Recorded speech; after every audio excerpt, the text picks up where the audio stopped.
This is Sylvia from the Lifelong Health and Fitness Conversations podcast, inviting you to tune in for more conversations promoting functional fitness, mental health, wealth, and overall wellness. Join me as I interview experts and practitioners to enrich your life holistically. Listen anywhere you get your podcasts. Hey everyone, I wanted to do a kind of personal one, solo episode on kind of ozone therapy because it's fairly commonly used, at least overseas, not as much used over in the United States. At least it's not covered by typically insurance and typical kind of medical doctors, although overseas it's used a lot more. There's different kind of approaches to it. There is kind of like a single pass, which is what I did, which is where it just goes through your blood once. And then there's 10 pass where it kind of passes through your blood about 10 times. And then there's Ozone where it's kind of injected into sites of like inflammation or pain and like joint issues and stuff like that. I did several treatments, and I did them kind of infrequently compared to what other people do. Typically sometimes they do them a few times a week or weekly. I did mine like maybe once or twice a month for several months. I noticed a benefit at first. It did kind of drop off, or kind of feel like over time it wasn't really worth it, especially the cost, as the place that I was going to was initially covered by my insurance, and that didn't cover all of it. And then over time, insurance didn't cover this naturopath. And what ozone is basically it's a form of oxygen. It's commonly in the atmosphere. It's O2. Typically molecules of about 2 oxygen atoms combined together, and it's typically what we breathe in. Ozone is 3 atoms, and it forms ozone molecule. It's formed, we have the ozone layer, but we also have, it's formed kind of during lightning strikes, and that's actually how you kind of produce it. And so you typically need like an oxygen, like kind of medical grade. You can also get commercial grade depending on how you use it. And then you basically need a generator, which usually uses like electricity to kind of generate it. And then, and so there are some places where it's called insufflation, where you can do it kind of in ear, nose. You can't really breathe it, and you can get it like ozonated oils and stuff like that, and you can get it through anal and vaginal cavities as well too. I know some people swear by it. They eventually get an ozone machine and they do it on their own.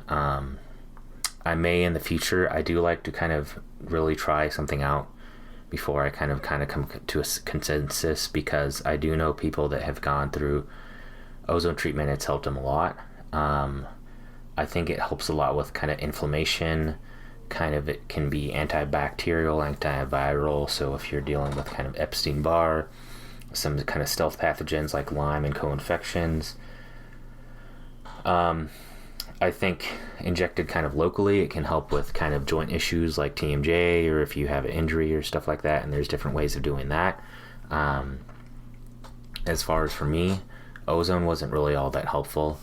I may come back to it eventually. I have heard that 10 pass is really like the best kind to get, because you really get, it's like getting 10 single pass treatments basically in one. But it's a lot more expensive. It's about 3 times as much.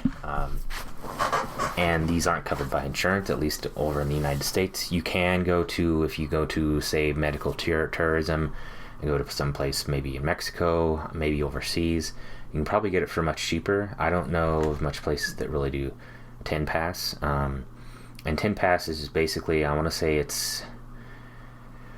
they typically use like a machine, and they kind of run it through your blood like about 10 times or so. And I think they use a larger volume of ozone as well too.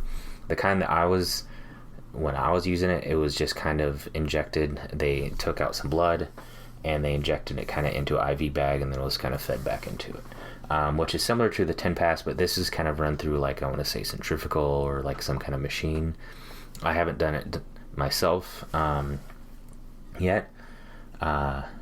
There are, I believe you can do kind of like ozone sauna and stuff like that too. You can't really kind of breathe it in because it can be toxic.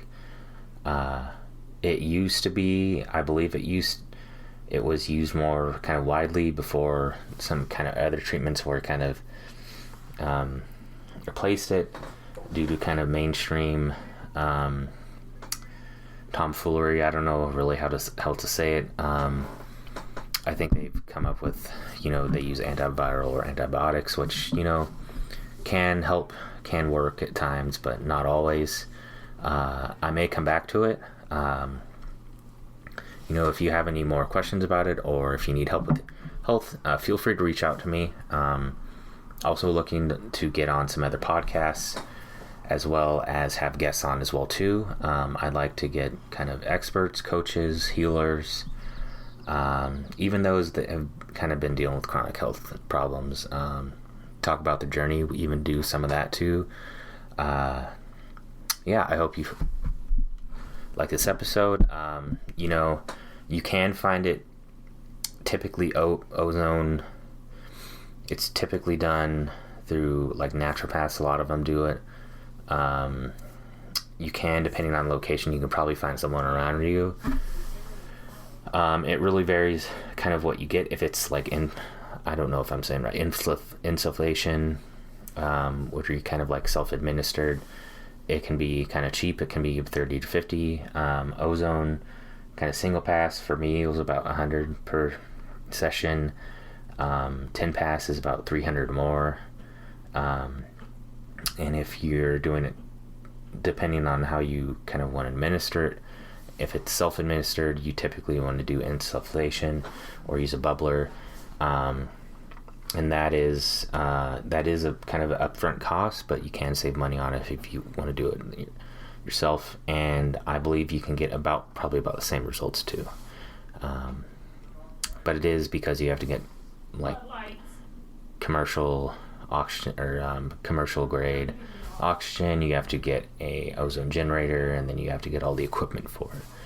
And I believe at the very least it's about a few hundred at least. So yeah, just a forewarning.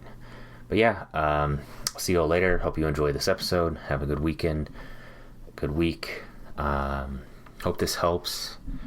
Feel free to reach out to me. I have a Gmail account, Psynautical @gmail.com. If you have any questions, comments, whatever, etc. Bye.